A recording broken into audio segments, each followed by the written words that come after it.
wonderful program which helps reduce the out-of-pocket expenditure for the poor, which is pegged at around 39% today. Sir, our former Chief Minister, Shri Jagan Reddy ji, had failed to pay the private hospitals and because of the dues that were outstanding, now even Ayushman Bharat is being affected because Arogya Shri, a program run by the state government, is today clubbed with Ayushman Bharat.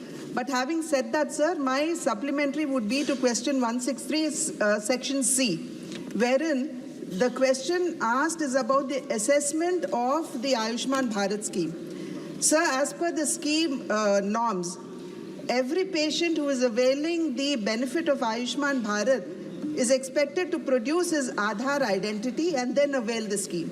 But many a times the Aadhaar card is not presented, and then the patient is required to give a written, signed declaration that he would produce it when he goes to avail Ayushman Bharat for the second time. But unfortunately, many a times there have been patients who have been availing the scheme without producing the Aadhaar card. So my question to the Honourable Minister through you, sir, is that has there been an assessment of such kind of pilferages that have been happening in the system? And if so, what are the measures that have been taken to control this kind of pilferage? Thank you, sir.